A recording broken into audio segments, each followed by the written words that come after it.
Hello everyone and welcome to V8 Online's coverage of round number 10. That's right, 10 of the Monday night V8 Supercars Strength of Field. The championship is coming to a close, but if there is any circuit that can mix things up, it is indeed the high curbs and high braking zones of the Imola circuit. I'm Bo Elber, and alongside me in the commentary booth is Mr. Zachary Hanlon, with Jay Kennedy pressing the magic buttons to keep this show on the road. And Zach, we have an extremely cool track here today, 1 pit stop and 23 grueling laps to face. Yeah, I think it's going to be a really interesting race tonight. We saw some fantastic racing last time we came out to Imola in these V8 supercars, and with the guys, as you said, with the low track temperatures, being able to possibly run a little bit longer and a little bit harder on those Dunlop tires, it'll definitely give us a good amount of racing. And having that typical one pit stop strategy always throws things up in the air. We'll see a couple of people playing the strategy there, trying to get the undercut. But yeah, every time we come here, it seems to make fantastic racing, and I think we're going to have a really good one tonight. Yeah, we definitely could be in for a great race because we have a lot of new drivers really fighting a lot higher than they normally are. Brady Myers is a driver that's always fighting the top 5, always fighting just for an outside shot at a podium, but he has real car speed here at Imola this weekend. He has been flying and has currently put the car on provisional pole by just under a tenth over Luke Harvey and Marlon McMullen. So these top 3 cars are so close to one another, which is fantastic to see, and they're all working their way on their second qualifying laps now. And this circuit is extremely easy to get an off track here, so they have to really maximize their laps, as Kurt Stenberg is doing now as he heads into the Aqua Minerale. And you can see they're still running an old livery from the Matty Torkins race that did run last weekend, which was a massive success, raising over $13,500 for what is a fantastic cause. So we really do hope, from behalf of all of us at V8 Online, that does go a long way into helping Matty Torkins and his family. But nonetheless, Zach, qualifying is happening, and these top 3 cars on their second lap now, it's getting very, very tight. Yeah, and Brady Myers had some fantastic pace the last time we came out here to Imola as well. He was very comparable to V8 Scops legend Jared Filsell, who decided to come in and play around with the boys. And he was very, very comparable on pace there. So not surprising at all to see him so high at the top. Couple of cars, yeah, just coming through on their second lap now. Luke Harvey's done a good job to put that number 3 car up in the number 2 position as well, only just below a tenth on that one. So he was way off the pace last time we came out to Imola. So good to see Luke Harvey bringing up the pace a little bit, because he's always good fun to watch. Yeah, absolutely. Another driver that we have to keep an eye on is Marlon McMullen, coming across the start-finish line now. Can he improve on a 0.48? No, he can't. It's a 0.55. So no improvement there for Marlon McMullen. Michael Cracknell making his way across the line, and no improvement either. So a lot of drivers not quite getting the same amount of grip on their second lap as they would perhaps like. Brenton Hobson, one of those drivers on his second lap at the moment, representing the number 7 card today, just a little bit more iRacing, and he would have been this familiar position number 6.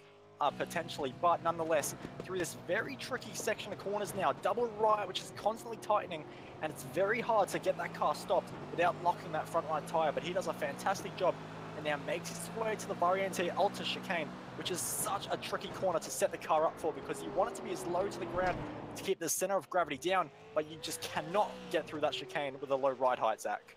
No, because you just want it's very leaning on how much curb you can take through there.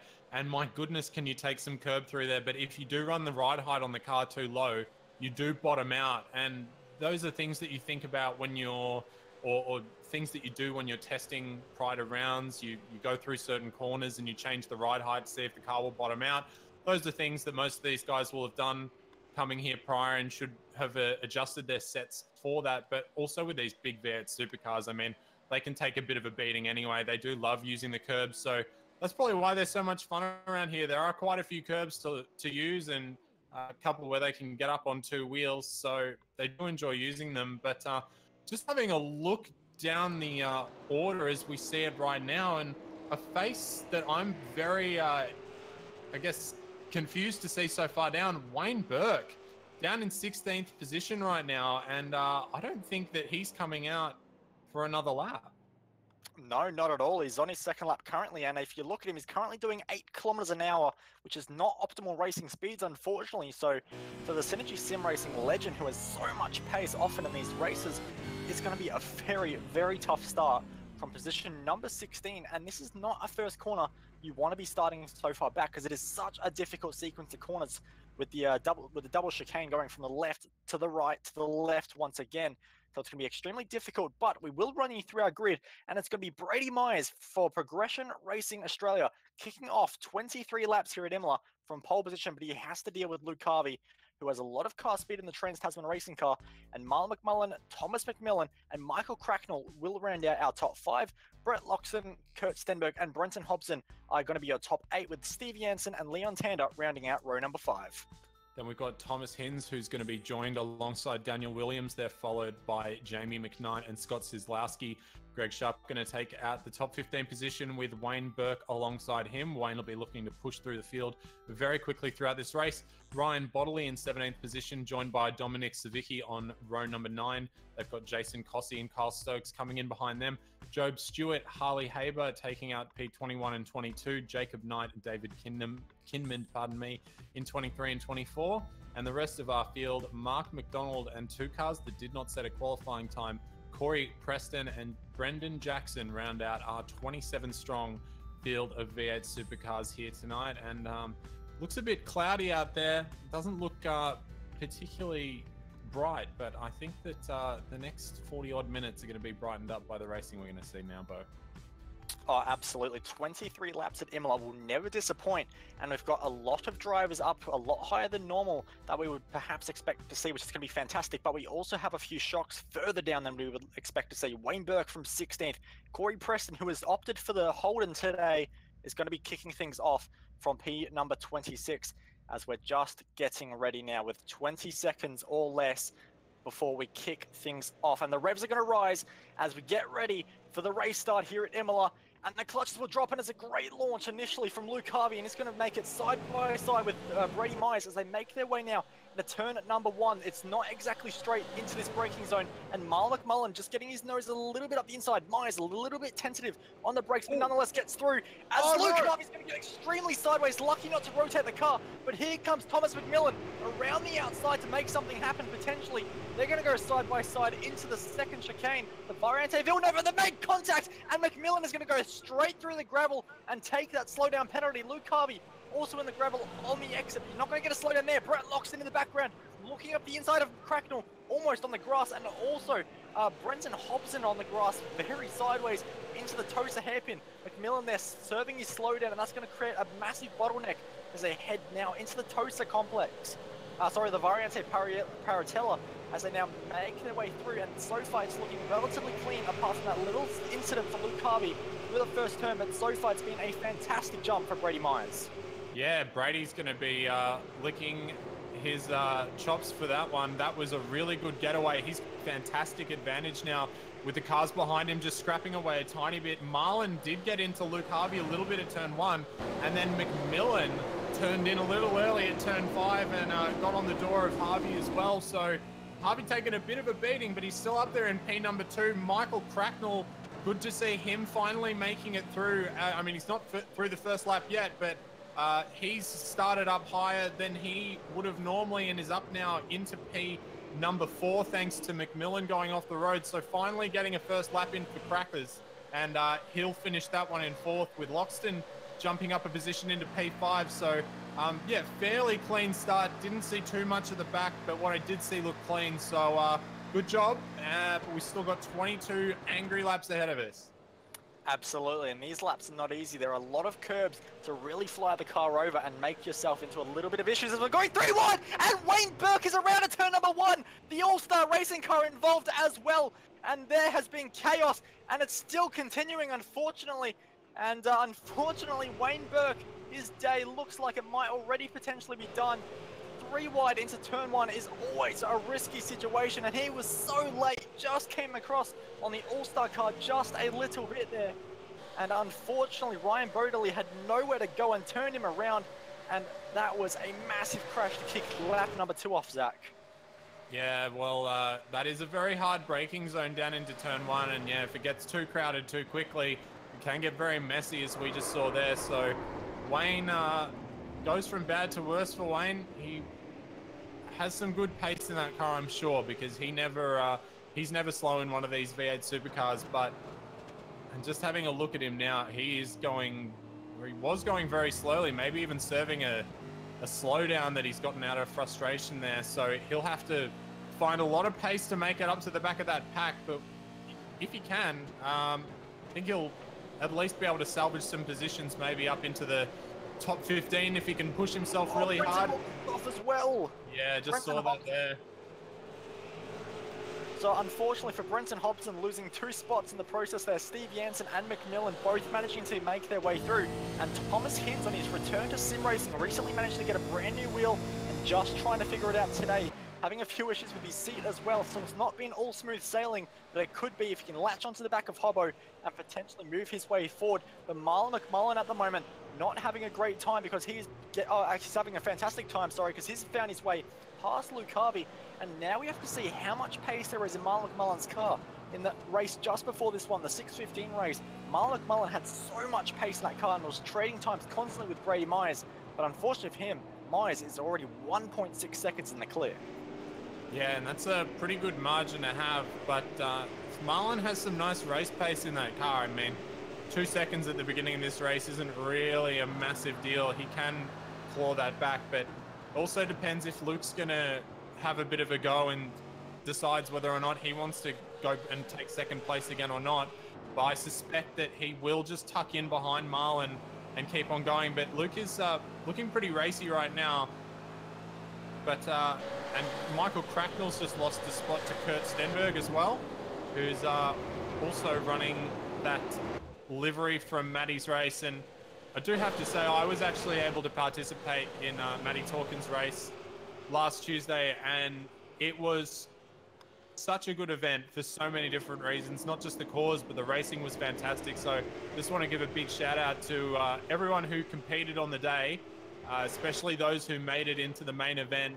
Everyone was just out there having a fantastic time and having some really good racing. And we're now just seeing Thomas McMillan under massive pressure now from Michael Cracknell, getting a bump draft down the main straight as they come down into turn 1. He's got Steve Jansen next to him, Crackers does, so they're going to go a little bit into here, and looks like Jansen might have a bit of an advantage, but Crackers is going to come through on turn number 2 there.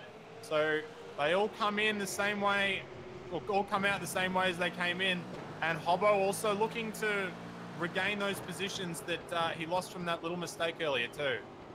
Yeah, he is. He's looking very racy in that Synergy Sim Racing car at the moment, but Steve Jansen is no pushover, but he might just be into the toes a hairpin as Hobbo shows the nose, and Jansen gives plenty of room, but it is easy to get a much better run on the outside there, and you can see there, Hobbo had no answer to get the run up the hill. He's got to be a little bit careful because Hinsey will, if he gets any sniff of an opportunity, he'll go for it, just like here into Piratella, shows the nose chopped off by Brenton Hobson, so he will hold onto that position just for now as Crackers leads his angry train, and he'll just be happy to still be in this race, but he would not be enjoying what's in his rearview mirror right now because all these guys are fighting extremely hard so early in the race where so much strategy is yet to play. Of course, we have a pit stop here tonight, and with the low track temperature, we could see potentially someone gamble on tires. We will have to wait and see. But right now, this battle pack is looking extremely angry as we make our way into the Ravatsa complex. Yeah, Thomas Hens has been really wanting to go at it quite a bit. Not sure that the move was quite on there up into turn number 8 before, but if he can get a bit closer next time, he might be able to get up alongside the B pillar or somewhere around there, and he might have a bit of a go, but he has just dropped off Brenton Hobson a little bit, and Steve Jansen has now dropped off Michael Cracknell quite a bit as well, so we're just going to see up the front as well. Luke Harvey's actually almost in the clutches of Brett Loxton, who's sitting in P number 4 and has been doing a fantastic job, but hasn't exactly been lighting up the timing screens. At the moment, Luke Harvey, he must have had a bad lap last time around because he was nearly 1.7 seconds slower than Marlon McMullen ahead of him, and 8/10 of a second, pardon me, slower than Brett Loxton behind. And I think we just had also Thomas McMillan go through on Kurt Stenberg. Hobson and Jansen are making their way up the hill now, and they're going to fight it out, and there's almost contact. Steve Jansen so late on the brakes, actually now pushed himself a little bit wide, couldn't get the nose turned in, because he was right underneath the rear wing of Brenton Hobson, and Hinsey was getting extremely racy, as he has been so far in his opening 5 laps, and almost opened the door there, but you can see that Steve Jansen not quite got the confidence on the exit of the Aqua Minerale, as they now fight their way into the Variante Alta, and Hinsey looking very, very strong at the moment. And if he can just get a nice run, which he can't quite do, Steve Jansen actually has that CMR car set up beautifully over the curves. But nonetheless, it's going to be Stenberg and Michael Cracknell making their way side by side. And we'll see who will come out on top there. It looks like Cracknell very late on the brakes and pulls it up as well. So nice move there for Michael Cracknell to get that position on Kurt Stenberg. As these guys are fighting, a little bit of wheel spin on the exit for Stenberg here. But we have seen the slipstream be pretty powerful here down this ever so long front straight. Of course, there used to be a chicane here when Formula One did visit back in 2006. But unfortunately, that has been removed. But in some ways, it's also a positive.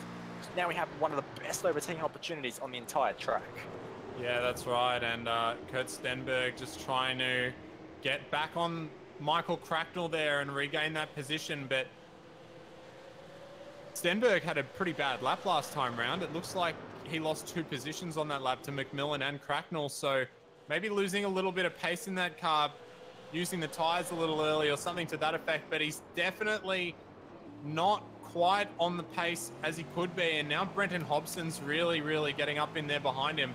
And Leon Tander and Daniel Williams are also sticking to the back of Thomas Hinz pretty well. So a couple of things start heating up a little bit. Definitely can't count those guys out of making their way through this train as well. Yeah, well, you said there's a lot of things heating up. Another thing that is heating up is potentially the fight for outright winning orders here today. Because Marlon McMullen, last time around, half a second out of Brady Myers' lead. And once again, looking very strong on this lap as well. So perhaps this win is not all settled for Brady Myers. These guys have been so close all week on pace. But right now, Brady Myers looking in a very strong position for what I would believe is his very first strength of field race win. So right now, little bit of pressure on the shoulders of the Progression Racing Australia driver, because Marlon McMullen, our championship elect, who is a big lead in the championship at the moment as we head with just 2 rounds to go after the checkered flag falls here today. Marlon McMullen knows how to win these races. Brady Myers is finding it out the hard way how to do it tonight. Yeah, and there's also that added mentality of being in the lead and not having won one of these races before. Marlon's already had that pressure on him many, many times and has, you know, succumbed to that once or twice probably, but most of the time he's been able to pull through and he knows that he can do it. But Brady hasn't been in that situation in one of these strength of field races before. Not that we've seen recently anyway. I'm sure he's picked up a few wins here and there in his time. I'm sure he's a very talented racer, but being in the lead and especially having a guy who you know is fast coming down on you is another pressure that you have to deal with. Oh yeah, just get, in fact, that's checked up everyone quite a bit back there. Yep, and so what that was Brenton Hobson with a massive dive up the inside of Kurt Stenberg. A little bit of contact on the exit there, which did fed Stenberg a little bit wide. So a very, very forceful overtake there for Brenton Hobson, making his way past Kurt Stenberg. And we know Stenberg has a lot of pace in that Trans-Tasman Racing Apex Replicas car, but I'm not sure he's going to appreciate that too much. And you can see he's already looking for a way past. Yeah, I mean, he did lose the 2 positions on the lap before, and I don't know if he made a mistake, I didn't see it, or whether he has just dropped off the pace a little bit, but obviously Brenton wants to get a bit of a move on. Possibly he didn't do as well in qualifying as he could have, as he's now catching up to the back of Michael Cracknell relatively quickly too. But Stenberg's definitely hanging in there, and he hasn't been falling back into the clutches of Steve Jansen at all. However, coming down into turn 1 this time round, might see something else, but we do have the battle for the lead is starting to heat up quite a bit as well, with Marlon McMullen getting very sideways. He's trying to chase down Brady Myers as they come down into the turn 5 and 6 complex. But Brady doing a very good job so far, but you can see that lead just starting to diminish lap after lap. He's got another 15 odd laps he needs to hold on, so about a third of the way through this race right now, and he's going to have to fight for it if he wants to take this victory, I reckon. But after seeing him race a lot in the past, I think he's definitely got what it takes. But it's going to be a tough one, that's for sure.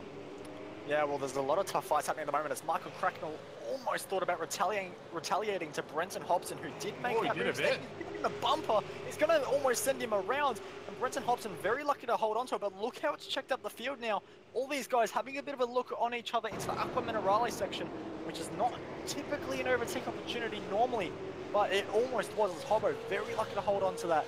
And he's making his way through the field, but he has to be careful when making these moves as Thomas Hinz looks around the outside. That is not where you want to be, and rightfully backs out of it on Steve Jansen. Jansen, a little bit of wheel spin on the exit, but will hold that position. This battle is getting increasingly intense at the moment, but we will have to keep our attention at the moment on this little battle happening for the lead at the moment. Brady Myers, last time around, had a lot of wheel spin out of Rovarza, a lot cleaner this time around, so should not see another 7/10 of a second turnaround this time around. A 43.4 for Brady Myers and a 43.5. So Brady just able to retaliate just a little bit, but on the average laps at the moment, Marlon McMullen continues to hunt him down lap after lap. Yeah, I think Marlon maybe just finally getting within an arm's reach of Brady, just tried to push it a little too hard on that lap, and I think he might have realized that and is just starting to cool it down now. You can see he's being quite a bit smoother through this section of corners here and is now starting to draw his way slowly back in. But turn one, I think, is going to be the biggest problem for Brady Myers, and he's going to have to figure out how to defend that very, very quickly, because I think it's probably where most of an opportunity for Marlon to come through is just with there's not much pace crossover, so it's going to take a big slipstream or something, I think, for Marlon to get through, and turn one's definitely the best opportunity for that.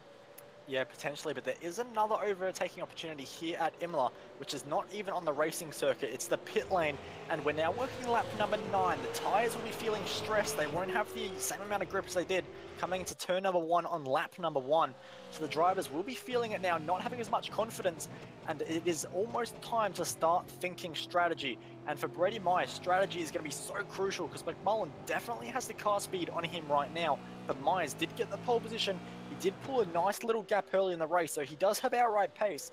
So if Myers can make sure that he gets into the pits first ahead of McMullen, you know, he can hopefully build a little bit of a margin for his sake, but right now there is no margin between these drivers at all, as McMullen's going to have a little sniff down the inside, but backs out of it wisely. There is no need to fight too aggressively at the moment. There is still 14 laps in this race.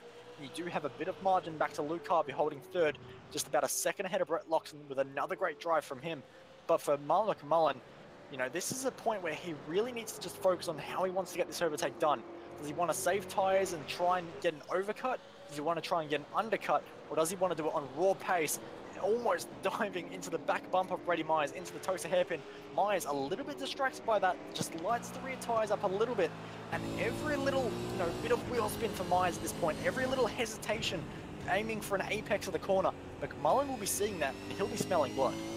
Yeah, and for Brady, Marlon will just be getting bigger and bigger and bigger in those mirrors, and that's going to play on in his mind as well. I think he really does have to try and go for the undercut, I feel, either of these guys. I think the first to pit is going to be the real winner out of this, and I would expect they could even pit as early as now, if not possibly next lap.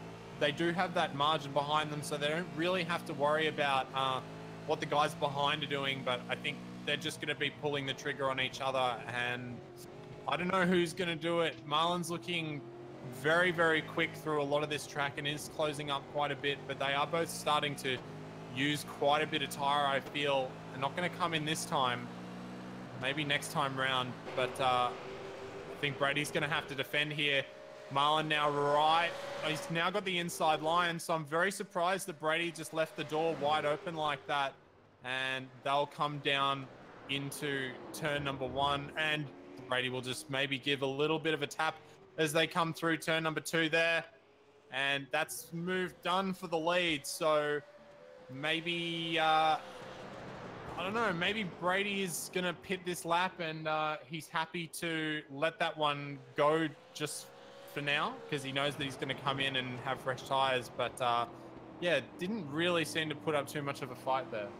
No, he didn't. But more crucially, Luke Harvey, Thomas McMillan, Brett Loxton, Kurt Stenberg, all the drivers that were just behind this battle for the lead, fighting out for third, fourth, fifth, and sixth, they've all dived into the pits. So for McMullen and Myers, the time to respond is now. And speaking of responding, how is Marlon McMullen at the moment already pulling out quite the margin over Brady Myers? So Myers really having made the most of his tyres, not quite got the same level of grip as he would like at the moment. So I reckon he will 100% beat on this lap. We'll have to wait and see what McMullen does. He has a lot of car pace right now. He could potentially come in one lap later, but of course opens himself up for an undercut from Myers at that point. So we'll be interesting to see what happens here. So we'll wait and see as they make their way now through this little kink before the hard braking zone of Ravazza. And they're both going to be staring each other down, trying to react off what each other is doing. And I would expect as they make their way through one of the hardest traction points on the circuit, there comes Marlon McMullen. He's going to dive in, and so will Brady Myers. And the pit stops we've been seeing from the likes of Harvey, Loxton, McMillan have all been just over 19 seconds. But the overall pit delta here is a massive 53 to 55 seconds. But Brady Myers, very, very quick through the pit lane, of course, making a lot of ground with a few little techniques you can do with the gear shifts, and also just manually not using the pit limiter and doing it yourself. So Myers making a little bit of lap time that way, and that could be the difference in the end at the end of these pit stops. And he was really hot onto the pit entry too. It was actually 14 kilometers an hour over as he came over the pit entry line there. So I think he slowed it down enough to not incur a penalty. He's off the jacks, but Marlon does come out just ahead, but they are nose to tail. So he's definitely closed that gap right up and might even have, I don't think he'll have a run into turn one, but he's right there at least. Yeah, absolutely. And Luke Harvey isn't even across the start-finish line just yet. So these guys have all the time in the world to fight one another if they so wish. McMullen just a little bit of a wiggle on the rear brakes there into turn number one. Not as confident, but that said, Brady Myers kicks up the rear tyres once and twice again out of the first Tamburello complex chicane. So this fight, I think, is going to go down all the way to the wire. But just at the end of the shot there, Luke Harvey is still lurking. And if you give Luke Harvey even half a shot of the race win, he'll go for it. Yeah, he just needs to find a tiny bit more pace in that car, but he's the gap to the lead doesn't seem to be as dramatic as it did before. Luke had a very good time in the pit lane. Oh, Brady! Brady's around! It. Oh my goodness. Wow, Brady, well done, mate. But get your boots back on and go. That was a huge moment. I think we'll get a Cut Price Racing replay of that for you, because that was very close to being race ending for both of those guys.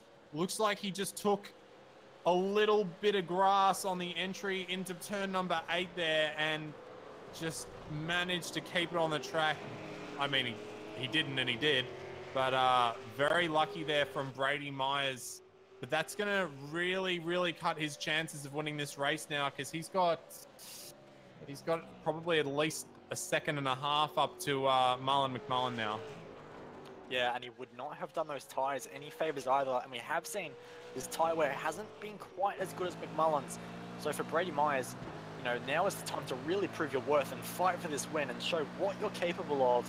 Crossing the start-finish line, and the gap between the two stands at 1.4 seconds, which is not out of the question at all. We saw in the first stint Myers had a lot of car pace at the start of the stint. So for Brady Myers, the time is now, and he launches it over the Tamburello chicane, two-wheeling completely, and he's going to really, really push to cut that gap down.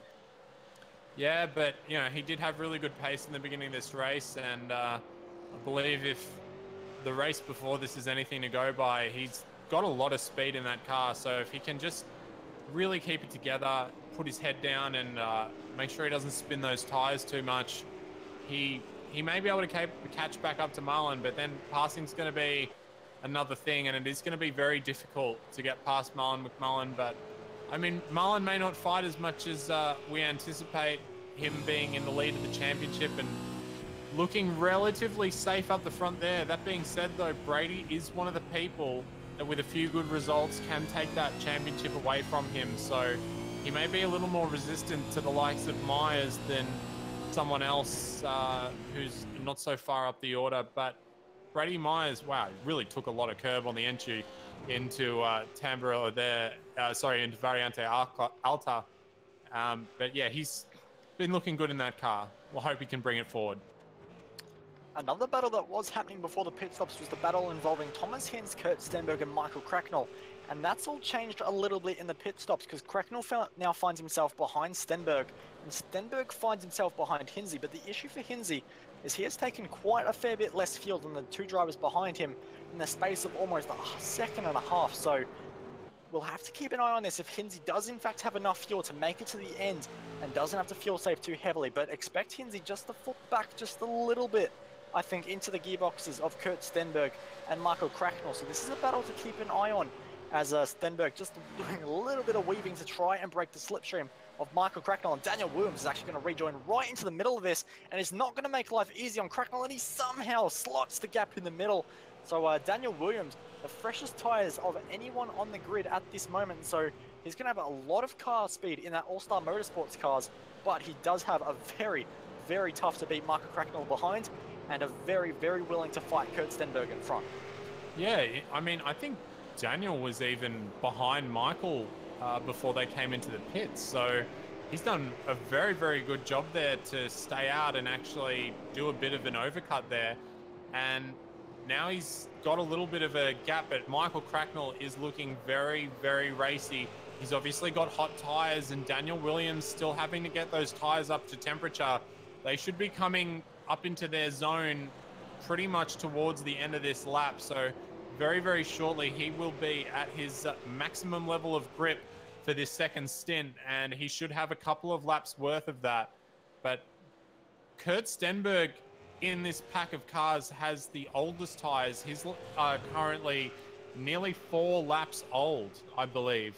So he's going to have to defend quite heavily from Daniel and Crackers towards the end of this stint for sure. And we just have had another retired time, and Dominic Savwicki had quite an odd issue there coming out of the Tamburello corner and just absolutely slammed into the wall. So I'm not sure what was happening there for Dominic, but unfortunately will retire from this race. So it hasn't been the best debut for him, unfortunately. A driver I haven't seen this series before, but always great to see new drivers trying out these V8 Supercars, because these are not the easiest cars on the iRacing platform to master. So always good to see new faces coming out and really trying their hand at these cars. And of course, if there are any drivers from overseas or whatever that aren't too used to the V8 Supercar category or this series, it'd be fantastic to get more of you guys in this category. But at the moment, it's Daniel Williams looking up the inside into the Variante Villeneuve. They're trying to make a move on Stenberg. Stenberg just a little bit deep at the second part of the chicane and almost got vulnerable into the Tosa hairpin. So Stenberg really having to watch his mirrors at the moment. Daniel Williams applying a lot of pressure. And of course, Stenberg is not going to want to let this one go at all. And at the moment, Daniel Williams, so much car speed, it almost looks like it might be a matter of time at this point. Yeah, I think so. And as we said, Kurt on significantly older tires, nearly 4 laps older than of Daniel Williams behind, who is looking very good. And Stenberg just getting pretty loose there. Daniel actually just checking up a little bit, thinking there might have been an accident. He's going to snick his nose down into turn number 11 here, but I don't think he's going to do anything with that. Going to try and get some momentum through that chicane there. Not able to do so, and has actually opened himself up to Michael Cracknell. Crack is going to have a bit of a look around the outside at turn number 13 into the Ravazza complex down turn 14 and 15. They go side by side, and a little bit of contact on the exit. Daniel Williams having to get forced wide there a little bit, but they all come out relatively cleanly. All the panels are still on the cars, and now Crackers is going to have a look on Kurt Stenberg. He's got the draft up into turn number 1. Is he going to be able to do anything with it? Having a bit of a look, might look down the inside, maybe a little far back. He's going to send it in there. He's up nice and, oh, very, very close there. Just run it a little wide. Daniel Williams now going to try and go around the outside at turn number 3. That's not going to work, but maybe onto the inside at turn number 5. Looks like he's a little far back this time. But nice little trade between those guys there. Cracker's almost getting it done, just losing a bit of rear grip on the mid corner there in turn 1, as he's now defending on the inside from Daniel Williams, trying to get a bit more of a crisscross and get the better exit speed on Crackers. They're going to go at it again, this time up into turn number 8. Cracknell going to give a bit of a tap as they come up, but Daniel going to have the call, and there's a big hit. There's a bit of contact there. Cracker's up on two wheels and out the other side of the corner. He's going to have to relinquish another position to Leon Tanda, and he's going to come back charging with red mist for sure. Absolutely, but look what this has done. It has added a brand new train into this battle pack, including Jamie McKnight, Steve Jansen, Scott Sislowski, and also Corey Preston involved. And look at this battle pack. This is angry as you like, heading into the Variante Alta. These guys are door to door almost, and somehow they all make their way through. But this has now turned into one of the biggest trains we have had all race, which is fantastic to see. But you're definitely right about Michael Cracknell. He's going to be having the red mist for sure, and he's going to be charging through this field with 7 laps to go. But the real question is, does he have any kind of steering damage? We'll jump on board with him down this straight, and actually, that Evolution Racing Team car is built well, because that looks like the steering is just about straight. So Michael Cracknell might be able to fight for another day, but he does have to find a way past Leon Tanda. Yeah, it does look pretty straight to me, and with the pace that he's had in that car, I don't think he should have too much troubles catching back up to Leon and making a pass. And Stenny's been really, really lucky out of all that. He's now got a big gap to the cars behind him, and he was looking like he was going to be losing a few positions to those guys. So he's now got a bit of a gap behind. We're just having a look at Corey Preston, who's just gone door to door with Scott Sislowski through turn number 5 and 6, the Variante Villeneuve. And he comes out of turn number 7 with some good traction there. So another spot for Corey Preston. He's up into 14th position this race, starting from, where did he start? 26, so up 11 positions so far. Doing very well, and hopefully he can make it through a few more cars without incident before the end of this race. He's got Steve Jansen up ahead of him, who's also been getting it on a little bit all throughout this race and has had some fairly good pace. Jamie McKnight's up in this pack as well. He's someone who we haven't really talked about much at all tonight. He's having a pretty quiet one, albeit can't imagine it's too quiet sitting in the middle of this train for so long. No, not at all. You're definitely going to be kept busy in this little battle pack, aren't you?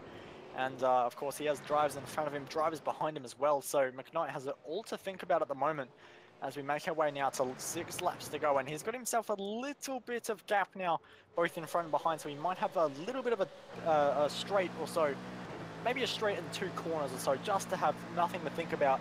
But nonetheless, Steve Jansen is going to be getting very racy potentially if he has any opportunity.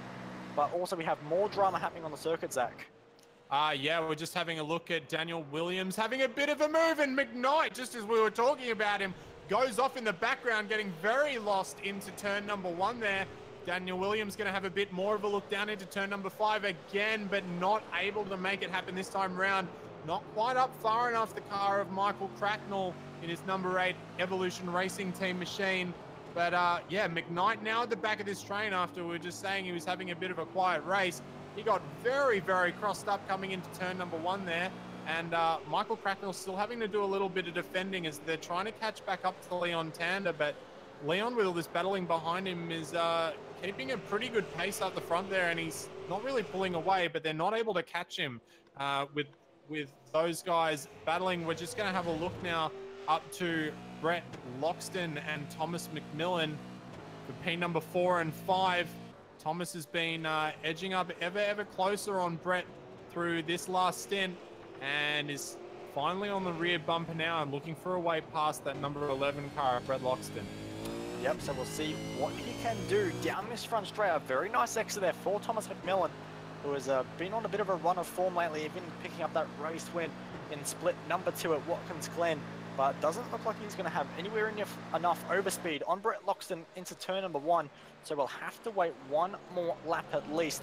He's going to find his way through a little bit of re-brake there for McMillan into turn number 1, but actually gets a very nice mid-corner. Now sets himself up for a beautiful exit out of the first chicane, and will he be able to do anything? Loxton is trying to defend as well as he can, and does eventually manage to persuade McMillan to back out of it. So Loxton will hold on to that position if he doesn't run too wide, and this could open up the door into Tosa, and McMillan gonna dive it to the inside. Very late move, gets it done, stopped on the apex, and now it's a drag race now up the hill, which does have a bit of a kink in it, so it can be very tough to see where your opponent is. But unfortunately for McMillan, his opponent is right in front of him, but maybe not for longer. Shows the nose, has to back out of it as well. So McMillan will have to wait another day as Brett Loxton, with that amazing defense that we have seen so many times this season, holds on to position number 4. And a few drivers are holding on to their positions at the moment, including Brady Myers, who has been well and truly caught by Luke Harvey, who has been setting some blistering lap times at the moment. In fact, Myers did respond on the last time around, but that gap was out to 2 seconds at one point. Currently, it is a whole heck less. So Luke Harvey trying his best to get to the back of Brady Myers, but at the moment just trying to get the best exit. A little bit of wheel spin there for the Trans-Tasman Racing driver. Not able to do it this time around, so we'll wait and see how this transpires with just 4 laps to go. 20 laps down, and it's going to be a very interesting end to this race. The tyres are starting to go off on a lot of drivers. Of course, McMullen and Myers are on the same tyre length strategy, whereas Harvey actually has the oldest tyres of the drivers on the podium at the moment. So he's got a lot of work to do if he's going to close this gap down, but at the moment doing a very good job of it.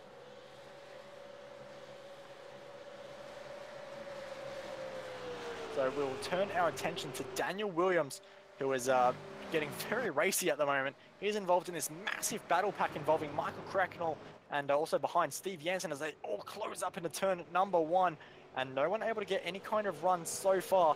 And they now make their way down this straight. And it's going to be very, very tense because this is the part of the race where, you know, you're really fighting for every position. So the intensity goes up every little notch because every move you make in these next few laps could be so critical to your race result at the end as they fire their way into the Tosa hairpin, and Williams getting so close to the back of Michael Cracknell's car, which has to be unsettling, but even more unsettling is the rear end grip of Daniel Williams out of Tosa. And it's going to be very, very tough at this point for Michael Cracknell to hold back. It looks like the best of his car has been done after that unfortunate incident that saw him cop a massive hit in the left door from Kurt Stenberg. So his car not quite as quick as it once was, unfortunately, but he'll nonetheless be happy to still be in this race. Of course, was out on lap number 1 at Zolder. Found himself out at lap number 1, once again, turn number 5 at Montreal. But he has now made his way to lap number 20. Got himself into a fantastic position, which is great to see for the Evolution Racing Team driver.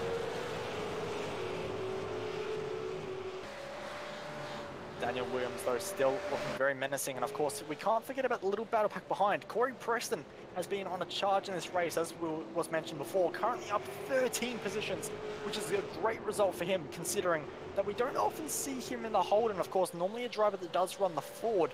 So it's a little bit odd, I have to admit, seeing him in this Holden, but nonetheless, got a lot of straight line speed in this car at the moment, and just trying to get a little bit closer to the back of Steve Jansen. Of course, these guys have been very close, but we'll have a look at Michael Cracknell, who is getting closer and closer rapidly at the back of Leon Tander, who I would not want to be Leon Tander at this point in the race because he has a very angry pack behind him. And also, we'll turn our attention as well to Brady Myers, who has a lot more trouble than he has had recently because Luke Harvey has well and truly found the back of the Race Stars Progression Racing Australia 22 car.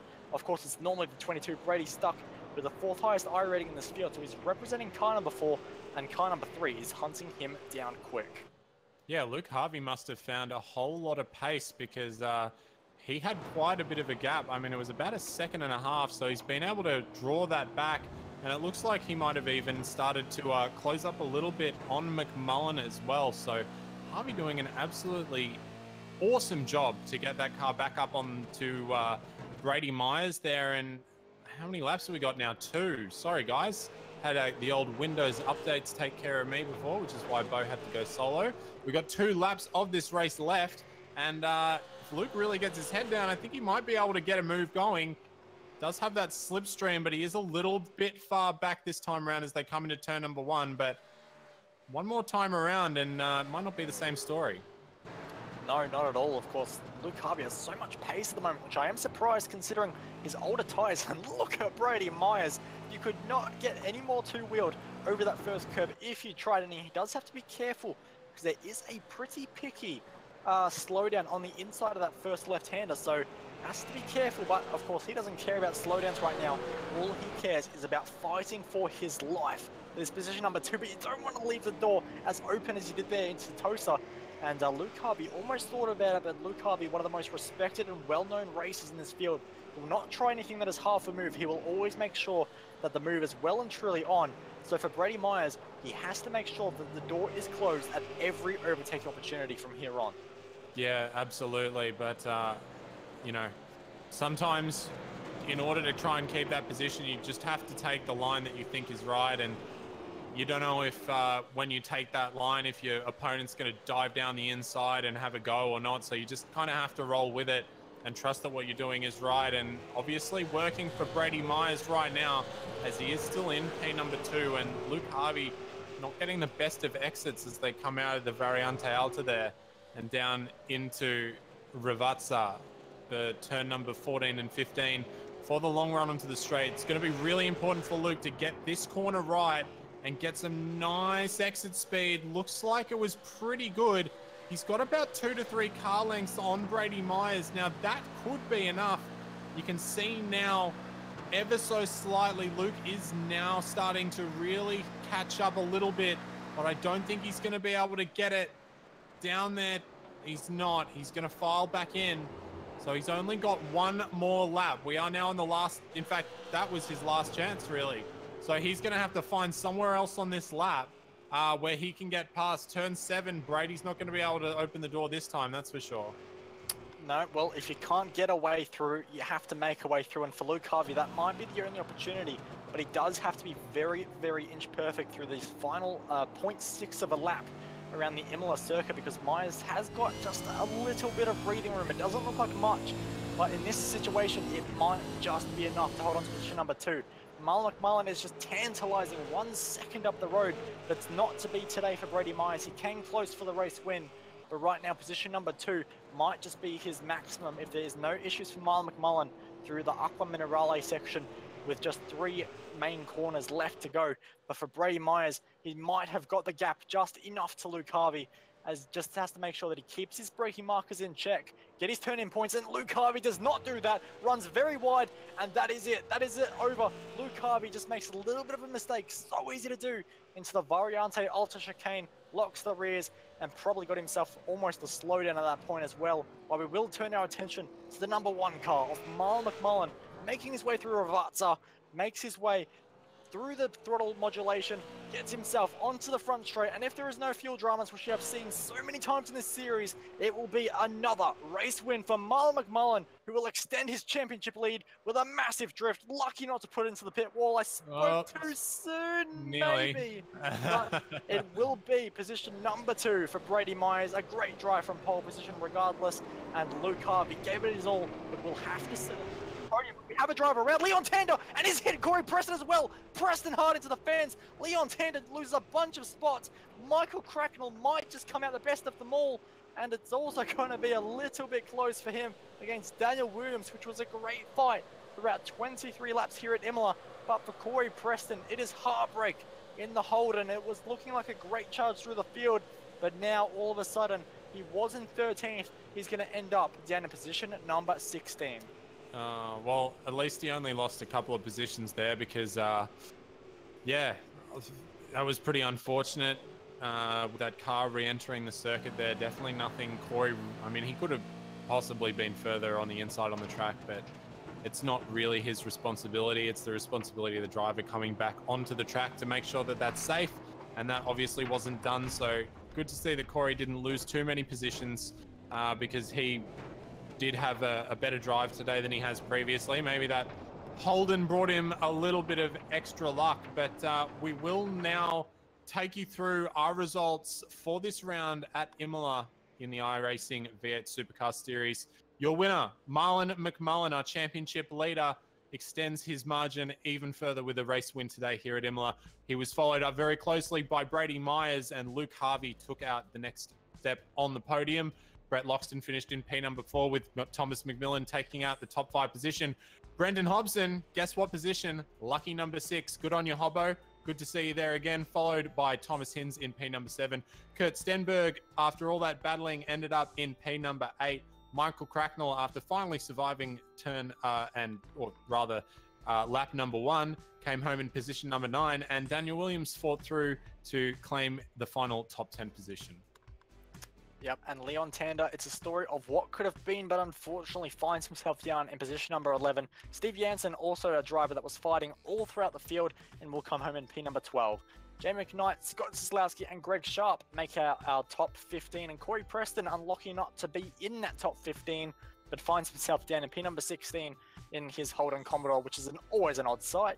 Jacob Knight and Ryan Bodilly are 16th and 17th.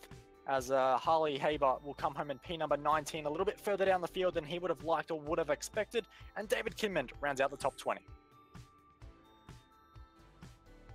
Brendan Jackson comes home in P number 21 with a very tough drive. Unfortunately for him in the end, wasn't quite the result he would have liked, but a great drive nonetheless for Jason Cozzi, Kyle Stokes, and Job Stewart, the last of our drivers on the lead lap, with Mark McDonald unfortunately falling one lap down, with unfortunately our two victims in this race. Dominic Sawicki and Wayne Burke both found themselves in trouble around this very tough 23 laps around Imola, Zach. Yeah, unfortunately not able to see Wayne coming back through the field as he got a little bit tied up into turn one with a couple of other cars there, but it was a good race nonetheless. Good to see a couple of battles up the front and a couple of trains not being fearful of beating a few doors together and having a good time. But I think that the next race that we have on the calendar in this iRacing V8 Supercar series is really, I think that's really going to be the one to watch this season. Well, we always know that there is one track the Australian, New Zealand iRacing community in particular will always stack the field, and we're expecting a bumper-sized field because next round, round number 11, is taking place at the Mount Panorama Circuit. It's Bathurst. It is going to be one of the best races all season long, which I'm definitely looking forward to, and it's one to very much mark on your calendars. But also more dates to be marking on your calendars. It includes the Geodesic Racing Oceanic Sprint Championship, which is going to be taking place on Wednesday night. And that's going to be at the Phillip Island Circuit. GT3 cars around Phillip Island, Zach. That's always a tough ask. Yeah, well, hopefully I'll be able to make it more than one lap this time. But it's always really, really good fun to go around Phillip Island, and especially for guys like me, where it's kind of our home track. It's always good to be able to go out and really go hard around a circuit that's fairly local to you. But that Oceanic Sprint Championship is a fantastic GT3 championship and always pulls out some fantastic racing. So definitely worth a watch. And we also have the OEC at Spa this weekend. Are we sure? That's correct. Yep. Okay, brilliant. Well, we have the Oceanic Endurance Championship at Spa this weekend. We've got prototypes, we've got GT cars. It's all going to be going on. I think we've got a 6-hour race there, which is always fantastic to watch the long endurance events. And we've also got the Indy 500 this weekend as well. So we are stacked up and ready to go with full throttle entertainment for you this week at V8's Online.